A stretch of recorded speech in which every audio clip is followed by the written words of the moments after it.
Salut tout le monde et bienvenue dans cette courte vidéo où nous allons aborder le symbolisme de l'argent en astrologie et plus tard dans un thème natal et en transit. Et là, nous allons aborder principalement d'un point de vue individuel, de l'être humain en fait. Et donc, le symbolisme astrologique, je vous en parle depuis un moment, nous allons l'appliquer aujourd'hui à l'argent. Donc, quels sont les mots, quelles sont les expressions, les actions du champ lexical de l'argent, comment est-ce qu'elles sont symbolisées en astrologie? Oh, ma vie, Seigneur. Anyway, donc je vais essayer de faire rapidement avant que ma patronne s'énerve. Donc, les mots de l'argent. Donc, en général, quand vous lisez n'importe quel livre d'astrologie, que ce soit ancien ou récent, encore heureux, on vous dit que l'argent, c'est la maison 2. Certains l'associent à des signes précis, mais c'est de la merde. Je le dis honnêtement. Certains l'associent à un soleil particulier, ou à une Vénus particulière, ou à un Jupiter particulier. Mais en fait, souvent, c'est beaucoup plus subtil que ça, et je vais essayer d'aborder certaines subtilités ici. Donc, pour commencer, le symbolisme de la maison 2, donc quels domaines de l'argent sont liés à la maison 2 et d'autres maisons aussi. Donc, les possessions, c'est la maison 2, c'est le taureau, le capital, les biens, donc tout bien confondu, le fait de posséder quelque chose, les actions et la bourse. En général, la bourse, c'est le taureau. Le fait d'acheter aussi des actions. D'ailleurs, le verbe acheter, ça relève du taureau. Accumuler de l'argent, épargner, payer, ça c'est le taureau. La corne d'abondance, c'est le taureau. Les acquis, donc les acquis financiers, le patrimoine, si on peut dire, c'est le taureau. Ensuite, vous avez les verbes comme construire son patrimoine, donc construire dans le sens de l'argent, c'est le taureau. Le taureau, c'est le bâtisseur. Récolter aussi de l'argent, c'est ça, le taureau. Je suis presque sûre qu'il y a beaucoup de pays où la saison du taureau en général, c'est la saison à laquelle les gens reçoivent soit le plus d'argent ou en retour d'impôts, tax return comme aux États-Unis, mais c'est plus en novembre, je pense, si je me trompe pas. Corrigez-moi. Mais la saison du taureau, c'est la saison de récolte aussi, dans le sens de récolter la saison de la moisson aussi, de récolter ce qu'on a planté, en fait, tout simplement. Et donc, la stabilité financière en tant qu'expression, ça relève de Saturne ou Jupiter en taureau ou en maison 2. Donc, souvent, je vois des gens venir en panique quand j'ai des consultations. Vous me dire, ah, j'avais consulté un astrologue, j'ai Saturne en maison 2, il m'a dit que j'aurais pas d'argent, quoi. Et je rigole. Mais non, en fait. Ça veut simplement dire qu'il va falloir que tu sois putain d'intelligent financièrement. Il va falloir que tu sois smart, que tu prennes des bonnes décisions et surtout que tu investisses. C'est ça que ça veut dire Saturne en maison 2. Donc que ce soit l'immobilier ou la crypto aujourd'hui qui est à la mode ou la bourse ou un peu des trois, il va falloir que tu investisses parce que Saturne en maison 2, c'est retard. Saturne c'est le maître du temps. Donc c'est retarder les gains d'argent, c'est pas les annuler, contrairement à ce que beaucoup de gens disent, notamment certains astrologues traditionnels. C'est pas si fatal que ça. C'est vraiment retarder le plaisir que tu aurais à acheter ou à consommer tel ou tel truc à plus tard dans ta vie. Donc ça peut être Saturne en maison 2, souvent c'est l'aisance financière autour de l'âge de Saturne, littéralement, mais aussi à un autre moment de sa vie, notamment quand c'est en transit. Euh, voilà, je tenais quand même à le préciser parce que j'ai beaucoup de gens qui viennent en panique, que ce soit Saturne en maison 2, Saturne en maison 5, etc., ou Saturne en maison 6. C'est pas ça, en fait. Parfois c'est plus simple que ça. Et enfin, aussi, selon le thème natal, il faut que Saturne soit maître de la maison 2, ça aussi, il faut en tenir compte, ou soit de près ou de loin lié au maître de votre maison 2, pour que ça ait un impact encore plus parlant en ce qui vous concerne financièrement. Bref, c'était une aparté. Ensuite, les distributeurs de billets, donc la carte bancaire, l'échiquier, Revolut, Lydia, les paiements par téléphone. Donc bref, tout ça, la circulation abstraite de l'argent, c'est Uranus en taureau. D'ailleurs, c'est Uranus en taureau en ce moment. L'abondance, c'est le taureau, donc c'est Vénus et c'est la lune aussi. Donc souvent on dit que l'abondance c'est Soleil, Vénus et Lune non, Soleil, Vénus et Jupiter en maison 2, on n'associe pas forcément la Lune, je ne comprends pas pourquoi, parce que la Lune, elle est à la fois maître du Cancer et du Taureau. Donc pourquoi pas la Lune en fait, même si je pense que c'est peut-être lié à l'instabilité vu que la Lune elle change de signe tous les 2 jours, mais ça n'empêche que une Lune en Taureau c'est souvent la stabilité en fait, la stabilité et les gains dans le temps aussi, surtout si Saturne est lié à cette Lune. Bref. Euh, Qu'est-ce que je pourrais rajouter d'autre? Mais je pense que la plupart des gens ont tort d'oublier Pluton, en fait. Parce que Pluton en maison 2, c'est tout aussi parlant.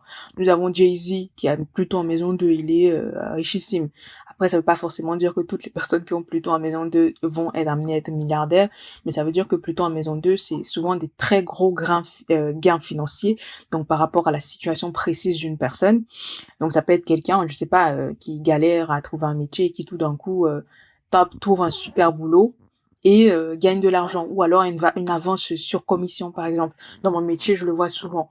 Ou quelqu'un qui a un retour d'argent, enfin, ce genre de choses là, des événements un peu inédits financièrement. Donc ça, c'est le sens positif. Après, ça peut être aussi une grosse perte ou tout simplement un changement de source de revenus.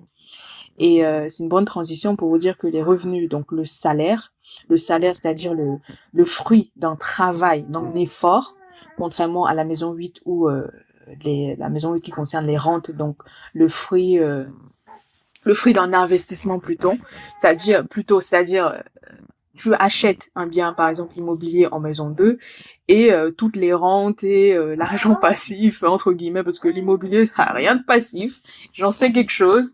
Mais bon, bref, l'argent des rentes, des loyers, etc., et des pensions, comme on peut dire, c'est l'argent de la maison 8, en fait. Le fait de recevoir l'argent sans rien faire, en gros, euh, donc de manière un peu automatique, c'est de la maison 8. Donc ça, mais pour revenir sur la maison 2, c'est les gains, c'est le salaire. Le fait d'acheter et d'acquérir, le fait d'aimanter, de magnétiser de l'argent, ça aussi, c'est de la relève de la maison 2. Donc ça, ce serait plus Vénus en maison 2, des choses comme ça. Ensuite, qu'est-ce que je pourrais dire? Bah, je pense que j'ai fait le tour, le fait de déguster, d'apprécier, de récolter, d'élaborer, de stabiliser, enfin tous ces mots-là. C'est en ce qui concerne l'argent, c'est le tauros. Le taureau est la maison 2. Maintenant, du côté de son signe opposé, donc le scorpion, comme on vous dit souvent, le scorpion, bah, ce sont les héritages. Encore une fois, l'argent passif mais automatique.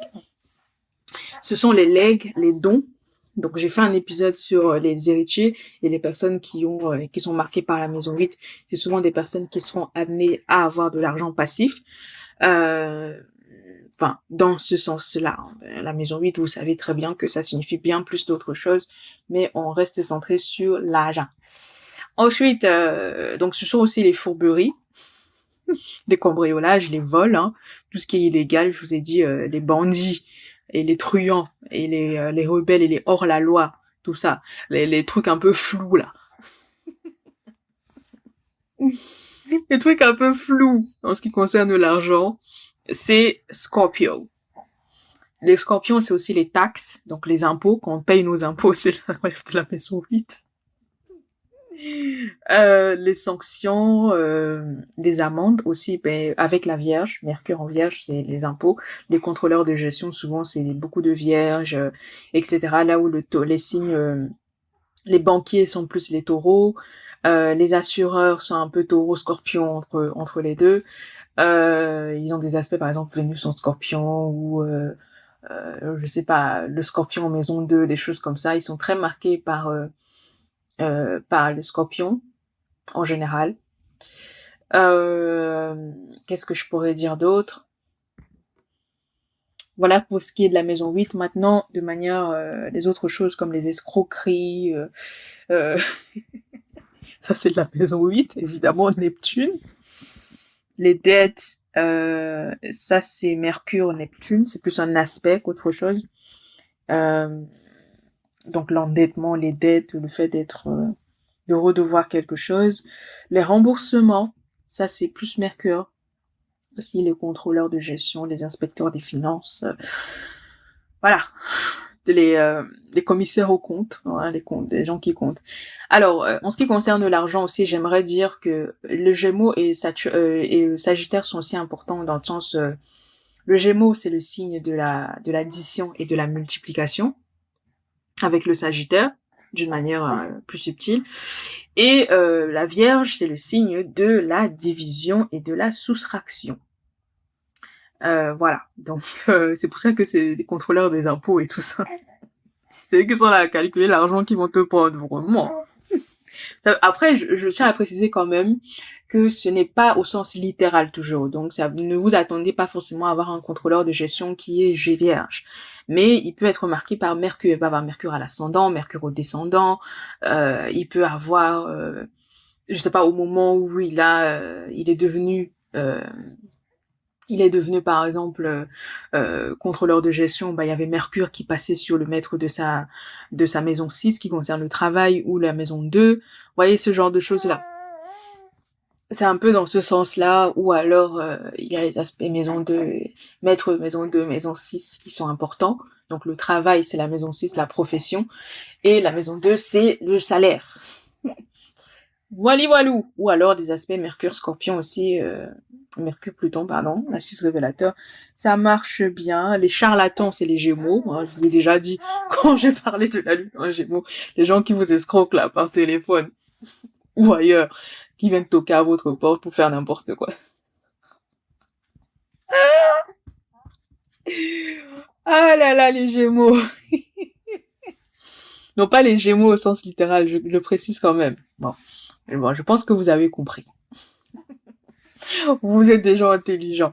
Donc voilà pour ce qui est du symbolisme de l'argent en astrologie. Je ne sais pas s'il y a des choses que je manque. N'hésitez pas à me rappeler. Voilà, les services après-vente, ça c'est Mercure. Voilà, tout le sale boulot, les obligations, etc. C'est toujours Mercure. Et les Vierges aussi. Moins les Gémeaux, parce que les Gémeaux vont t'insulter. Ils ont pas le temps. Ils n'ont pas la patience. Bref. Ouais, ça me rappelle une expérience avec SFR. Franchement, c'était trop drôle. J'avais travaillé pour eux et tout. Oh mon Dieu, j'ai cru que j'allais mourir. Bref.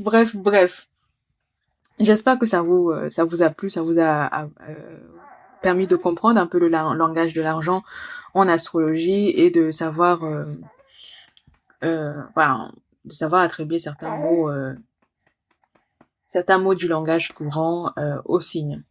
Donc je vais vous prendre des exemples dans l'épisode d'après pour savoir comment une personne aurait de l'argent. Donc on va prendre les thèmes de personnes connues. Maintenant, ça ne veut pas forcément dire que tous les gens qui ont ces aspects-là seront milliardaires ou multimillionnaires. Et un autre sur les héritiers plus la maison 8. Bon, ma patronne est fâchée. Je vous dis à très bientôt.